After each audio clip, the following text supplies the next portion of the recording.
Edu, eu não gosto desse tipo de expediente. Eu concordo com aquilo que falou o Batista aqui no final da transmissão, na última fala dele, ainda dentro da narração dos 90 minutos, de que dentro das circunstâncias o resultado não pode ser considerado ruim, não. Porque, primeiro, o Sport é um dos candidatíssimos aí, inclusive a título, tem um bom time. Segundo, a Ponte jogou todo o segundo tempo com um jogador a menos. Um pedacinho do primeiro tempo tomou o gol e tomou já com 10 jogadores em campo. Então, o resultado não foi ruim. O resultado acabou, dentro das circunstâncias, empatar em casa é sempre ruim. Agora, ruim é empatar com o ABC, né? Com 11 jogadores. Empatar com o Sport, com 10 jogadores, a Ponte com 10, não é ruim, não. Mas eu não gosto desse tipo de expediente, tá? A Ponte milagrosamente não tomou o gol. Ah, mas deu certo. Ele montou uma estratégia, ele terminou com uma linha de 5. 3 zagueiros e os 2 laterais plantados e 2 volantes à frente. E no segundo tempo, a Ponte praticamente não passou do meio-campo. No segundo tempo, será que o futebol é assim? Eu sou de um outro momento do futebol brasileiro, onde era muito comum a gente ver time com um jogador a menos, às vezes 2 jogadores a menos. Lembra-se da Batalha dos Aflitos? Pernambuco também. Né? O Grêmio tinha 8 jogadores, mas aí é uma coisa fora da curva. Agora, um a menos... E não dá para jogar mais. Com um a menos, põe todo mundo lá dentro da grande área para defender. Eu não gosto disso. Ah, mas deu certo. Deu, mas você acabou de dizer aí esse último lance do Juba, né? Cara a cara. Ele e o Kaique. E o Sport ali, bola roçando. Jogou uma barbaridade o Matheus Silva. Para mim, já até antecipo o meu voto aqui. Um paredão. Uma atuação perfeita. Sem nenhum retoque.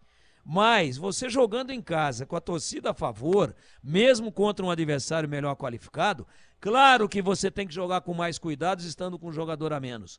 Claro que você tem que puxar um pouco as linhas, mas você não pode abrir mão de atacar.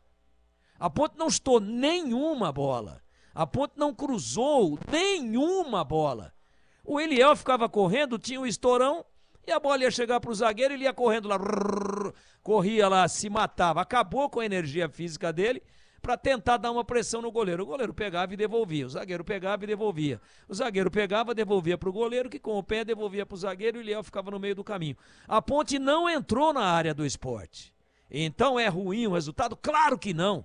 A Ponte heroicamente conquistou um ponto hoje dentro das circunstâncias. Mas eu estou falando do futebol de uma maneira mais genérica e aplico para o caso específico de hoje. Eu acho que um jogador a menos não é motivo para você falar, não, agora a gente não joga mais. Agora só vamos defender, tentar garantir o que está aí. Eu não gosto disso. Não concordo com isso. E a Ponte milagrosa, mas o Kaique não fez nenhuma grande defesa. Mas o Sport jogou dentro da grande área da Ponte o tempo todo. Entrou esse Edinho indo no fundo, e Cruz, e Juba do lado esquerdo, e Wagner Love aparando. A Ponte teve um grande mérito, se defendeu bem. Mas além de se defender, teria que ter procurado de alguma maneira alternativas para não deixar de atacar nenhuma vez.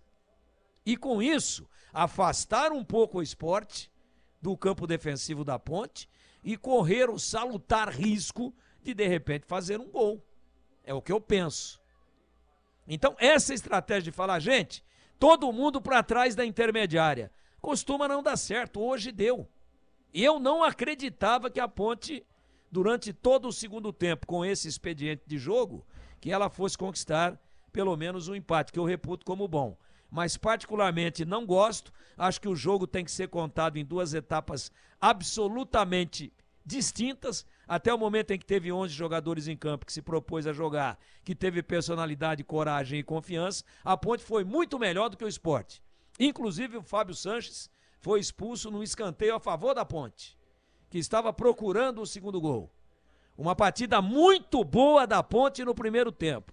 Se o juiz estragou ou não, se foi rigoroso ou não, a gente tem que discutir isso. Mas quando a Ponte perdeu um jogador, e é um zagueiro, perdeu esse jogador, veio do intervalo com a proposta de não jogar mais ofensivamente. Um expediente apenas, se defender. Não gosto disso, não concordo, mas na prática acabou sendo melhor do que não perder. A grande realidade é que a Ponte, em 12 jogos, tem 12 pontos. Continua na magérrima magérrima média de 1 ponto por jogo. É muito pouco, mas hoje aqui eu tenho que ressaltar a luta da equipe, a competência defensiva e, acima de tudo, a bravura dos jogadores. É isso. Mas eu teria jogado um pouco mais ofensivamente, se não propondo o jogo, mas eu não teria desistido do jogo ofensivo como fez o da Ponte hoje aqui, Edu Pinheiro. Olha, já já o craque do jogo, craque Wes.